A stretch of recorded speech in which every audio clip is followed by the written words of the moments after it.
নমস্কাৰ মই মোৰ সকলো জ্যোতি অনুৰাগীক মোৰ ফালৰ পৰা সম্ভাষণ জনাইছোঁ। মই আপোনালোকৰ লগত আজি এটা বিশেষ বিষয়ৰ ওপৰত আলোচনা কৰিম। সেইটো হ'ল যিসকল লোকে আৰ্থিক সমস্যাত ভুগি আছে, সেইসকল লোকে আৰ্থিক সমস্যাৰ পৰা কেনেকৈ ওলাই আহিব পাৰে সেই বিষয়ে কিছু বাস্তু টিপছ আগবঢ়াম। কাৰণ আমি সাধাৰণতে বিশেষকৈ গ্ৰহণ নক্ষত্ৰৰ কথা কওঁ, সত্য তাৰ বাহিৰেও কিছুমান আমাৰ আনুষংগিক বাসস্থানৰো দোষ থাকে, আৰু সেয়েহে যিবিলাক বাসস্থানৰ লগত সম্পৰ্কিত দোষ থাকে সেইসকলক সদায় বিষয়বস্তুটো বাস্তুৰ লগত সম্পৰ্কিত হৈ থাকে। বাস্তু মানে বাসস্থান অৰ্থাৎ থকা ঘৰ। গতিকে এনেকুৱা কিছুমান সমস্যাৰ কাৰণে কি হয়, কিছুমান উপায় দি থোৱা আছে বাস্তুমতে, আৰু যিখিনি উপায় অৱলম্বন কৰিলে এজন ব্যক্তি এই আৰ্থিক সমস্যাৰ পৰা ওলাই আহিব পাৰে। আচলতে আমি কিছুমান নীতি নিয়মৰ মাজত চলিলে বা কিছুমান কাম কৰিলে আমি সদায় এটা আমাৰ মনত পজিটিভ এনাৰ্জিৰ সৃষ্টি হয়, আৰু সেই পজিটিভ এনাৰ্জিটোৱে মানুহ এজনক বহু পৰিমাণে মানসিকভাৱে সবল কৰি তোলে। তেতিয়া মানসিক সবল কৰি তোলাৰ লগে লগে কথা হ'ল সেই ব্যক্তিজন সবল হয়, মেণ্টেল পাৱাৰত সবল হৈ যায়। যেতিয়া মেণ্টেল পাৱাৰ এবাৰ সবল হ'ব তেতিয়া মানুহ এজন খুব ভাল চিন্তা কৰিব পৰা মানসিকতা আগবাঢ়ি আহে। মুখ্য কথা হ'ল আৰ্থিক সমস্যাৰ পৰা বা আৰ্থিক সমস্যাত কোনেও পৰিব নিবিচাৰে। মুখ্য কথা সেইটো কোনো নিবিচাৰে। কোনোবাই দুখত থাকিব বিচাৰে নেকি? সকলোকে সুখ লাগে। বহুত চেষ্টা কৰে, বহুত পৰিয়াল বা বহুত মানুহ আছে জীৱনত বহুত আয় কৰে, যথেষ্ট কষ্ট কৰে, বহুত টকা পইচাও ইনকাম কৰে, কিন্তু সময়ত দেখা যায় সেই ব্যক্তিসকলৰ টকা পইচা আপোনাৰ হাতত নাথাকে, ওলাই গুচি যায়, যিকোনো প্ৰকাৰে ওলাই গুচি যায়। ইয়াৰ মুখ্য কাৰণটো হ'ল আমাৰ কিছুমান বাস্তু দোষ। মই গোটেই বাস্তু দোষৰ কথা ক'ব নাযাওঁ, মই ক'ব যাওঁ এতিয়া আপোনালোকে এই বিশেষকৈ এই আৰ্থিক সংকটৰ পৰা কেনেকৈ আপোনালোকে ওলাই আহিব পাৰে, ওলাই আহি এটা সুস্থ সবল জীৱন যাপন কৰিব পাৰে সেই বিষয়ে কিছু কথা কম। গতিকে মোৰ বিষয়বস্তুটো হ'ল যে আমি কেনেকৈ আমাৰ বাসস্থানত চলি থকা নিগেটিভ এনাৰ্জি দূৰ কৰি পজিটিভ এনাৰ্জি কেনেকৈ উদ্ভৱ কৰিব পাৰি বা পজিটিভ শক্তিৰ সৃষ্টি কৰিব পাৰি, যাৰ ফলত এজন জাতকৰ বা এজন ব্যক্তিৰ আৰ্থিক দিশটো কিছু সবল হ'ব পাৰে। কাৰণ দেখা যায় বহুত ব্যক্তিয়ে জীৱনত বহুত কষ্ট কৰে আৰু বহুত পৰিমাণে টকা পইচা অৰ্জাৰ পিছত কিন্তু সময়ত দেখা যায় কেৱল কিবা এটা কাৰণ হঠাৎ ওলাই গুচি যাব পাৰে। ইয়াৰ মূল কাৰণটো হ'ল আপোনাৰ গ্ৰহ দোষ নহ'বও পাৰে, এয়া বাস্তু দোষ হ'ব পাৰে। সেইটো চাব লগা হয় যে সকলোখিনি যে গ্ৰহ নক্ষত্ৰ অমুকৰ দোষ সেইটোও নহয়। গতিকে ইয়াৰ কাৰণে কিছু উপায় বাস্তু বিষয়কৈ সহজ উপায়। গতিকে এই সহজ উপায় কেইটামান আপোনালোকে পালন কৰি চাব পাৰে, নিশ্চয় ফল পাব। কাৰণ পজিটিভ এনাৰ্জি যেতিয়া সৃষ্টি কৰিব পাৰিব আপুনি, তেতিয়াহ'লে আপোনাৰ ঘৰত চলি থকা যদি নিগেটিভ এনাৰ্জি সি নিজে নিজে আঁতৰি যাব। অৰ্থাৎ আৰ্থিক সমস্যা আজি নহয় কিছুদিন পিছত হ'লেও আপুনি সকাহ পাব। গতিকে এই মুখ্য কথা হ'ল এই বাস্তু টিপছ কেইটা মই কৈ দিছোঁ আপোনালোকক, এইকেইটা কৰি চাব পাৰে আৰু কৰাটো ভাল। কিছু পৰিমাণে গোটেই নোৱাৰিব পাৰে, মই যিকেইটা ক'ম গোটেইকেইটা কোনোবাই কৰিব নোৱাৰিব, হয়তো কোনোবাই কৰিব পাৰে। গতিকে কেনেকৈ আৰ্থিক দিশটো আপুনি সবল কৰিব পাৰিব বা আৰ্থিক সংকটৰ পৰা কেনেকৈ মুক্ত পাব, ইয়াৰ প্ৰথম উপায় আপোনালোকে প্ৰত্যেক দিন ঘৰত ধূপ ধূনা জ্বলাওক। এইটো মুখ্য কথা। সদায় পজিটিভ এনাৰ্জি সৃষ্টি কৰিব লগা হ'লে সদায় ধূপ ধূনা জ্বলাটো দৰকাৰ। আৰু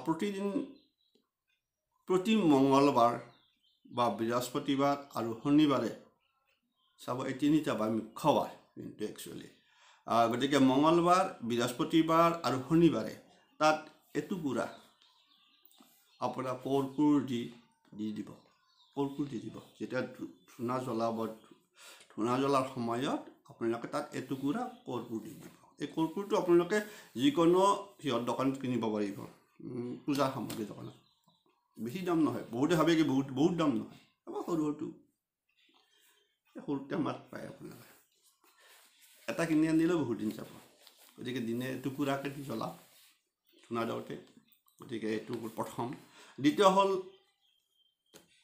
প্ৰতি মঙলবাৰে যিবিলাক আৰ্থিক সমস্যাত ভুগি আছে তাৰ পৰাই মই কৈছোঁ দেই পৰিত্ৰাণ পোৱাৰ কথাই কৈছোঁ যে আৰ্থিক যদি আপোনালোকে সমস্যাত পৰি আছে বাৰে বাৰে তেতিয়াহ'লে প্ৰতি মঙলবাৰে হনুমান মন্দিৰলৈ যাওক তাত ধূপ ধূনা জ্বলাওক তাৰ লগত তাৰ ফলত কি হ'ব ঘৰত আৰ্থিক সংকট দূৰ হ'ব ঘৰত ঘটি থকা আৰ্থিক সংকট আপোনালোকৰ দূৰ হ'ব সংকটমোচন হনুমানৰ আশীৰ্বাদ পালে কথা আছে যে সংকটমোচন বুলি কোৱা হনুমানক গতিকে সংকটমোচন হনুমানৰ আশীৰ্বাদ পালে সকলো সমস্যা সমাধান হোৱা বুলি কোৱা হৈছে এইটো আপোনালোকে চাব পাৰে গতিকে বিশেষকৈ হনুমানৰ মন্দিৰত গ'লে বা বজৰংবলী মন্দিৰত গ'লে মুখ্যতঃ আপোনাৰ মঙলবাৰ গতিকে মঙলবাৰটো খুব ইম্পৰ্টেণ্ট আৰু মই প্ৰথমটোতো কৈছোঁ মঙলবাৰৰ কথা গতিকে এইটো কৰি চাব তাৰপিছত মুখ্য কথা থাকিব যে ঘৰৰ প্ৰধান দুৱাৰত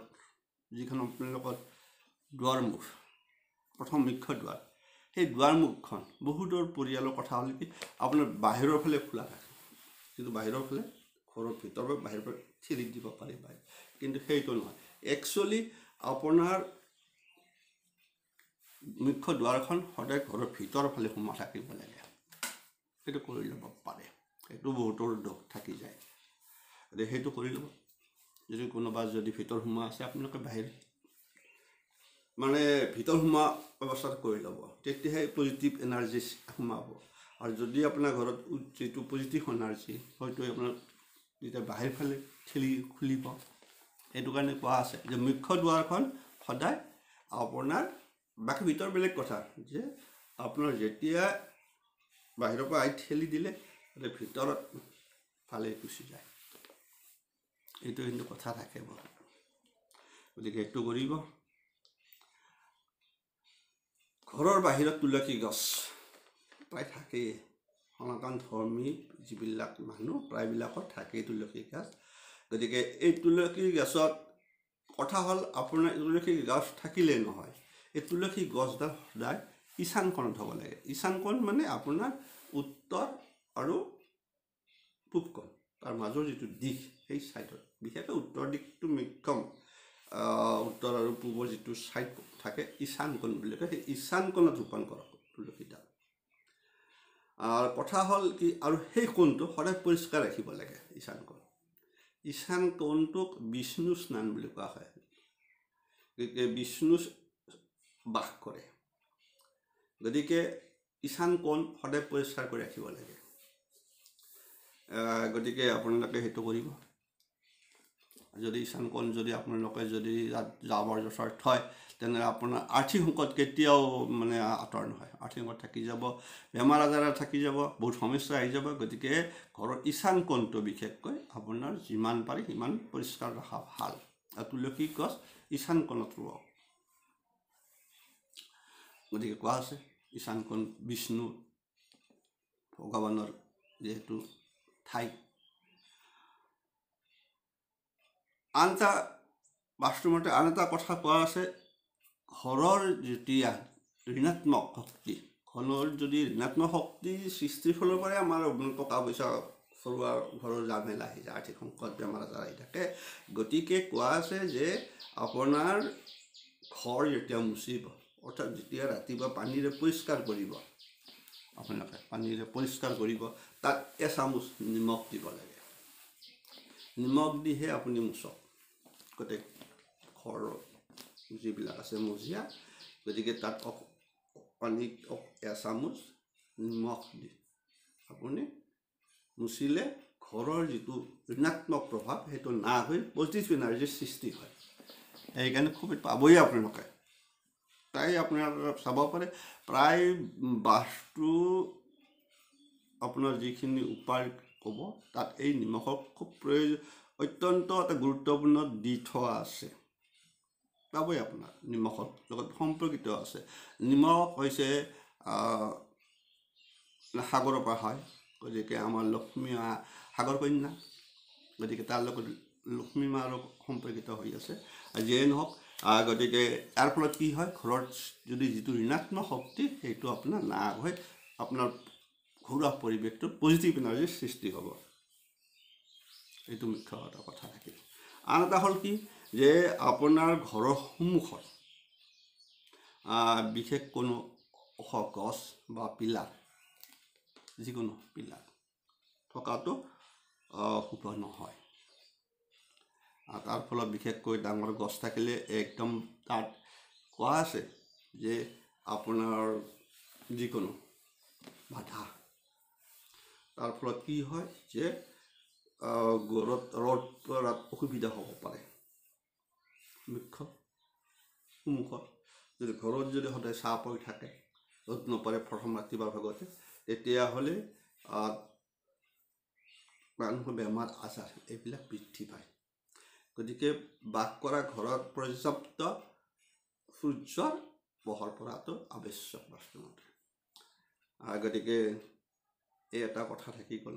আন এটা আপোনালোকক কৈ দিছোঁ একেলগে, যিহেতু আৰ্থিক সমস্যাৰ পৰা কথাই কৈছোঁ মই। গতিকে বহুতৰে ভুল হয় কি, আমি টকা পইচা বিশেষকৈ থোৱাৰ ক্ষেত্ৰত আলমাৰীত যিসকলে থওঁ, আমি থাকে আৰু আমাৰ স্বাভাৱিক, এই আলমাৰীটোৰ বা বাকচ টকা থোৱা বাকচ আপোনাৰ ব্যৱসায়ো হ'ব পাৰে, ঘৰৰো হওক। কথা আছে যে তাৰ যেতিয়া আপোনাৰ সদায় দক্ষিণ ছাইডত থ'ব লাগে অথবা পশ্চিম ছাইডত থ'ব লাগে। পশ্চিম ছাইডৰ ৱালত লগাই থ'ব লাগে। যিসকলে টকা পইচা ঘৰত মানে ৰাখিব পৰা নাই, যাতে আপোনাৰ তাৰ ঢাকনখন খোলাৰ লগতে বা আলমাৰিটো খোলাৰ লগে লগে যাতে মুখখন আপোনাৰ উত্তৰ ছাইডত দেখি হয় বা পূব ছাইড হয়। সেইকাৰণে যেতিয়া স্থাপন কৰিব আলমাৰিটো, বিশেষকৈ যিটো আলমাৰীত আপোনালোকে টকা পইচা থয়, সেই আলমাৰিটো সদায় দক্ষিণ ছাইডত স্থাপন কৰক। আৰু বেৰখন তাৰ পিছফালটো এই বেৰখনৰ লগত যিটো ৱালৰ লগত লাগি থাকে, আৰু দৰজাখন খোলাৰ লগে লগে মুখখন আপোনাৰ উত্তৰ মাহ অথবা পূব মাহ হয়। এইখিনি কৰি চাব পাৰে, কৰি চাওক। কিছুমান দেখা যায় এইবিলাক বিষয়বস্তু এনেই কোনোবাই কৰি থৈ যোৱা নাই বা লিখি থৈ যোৱা নাই।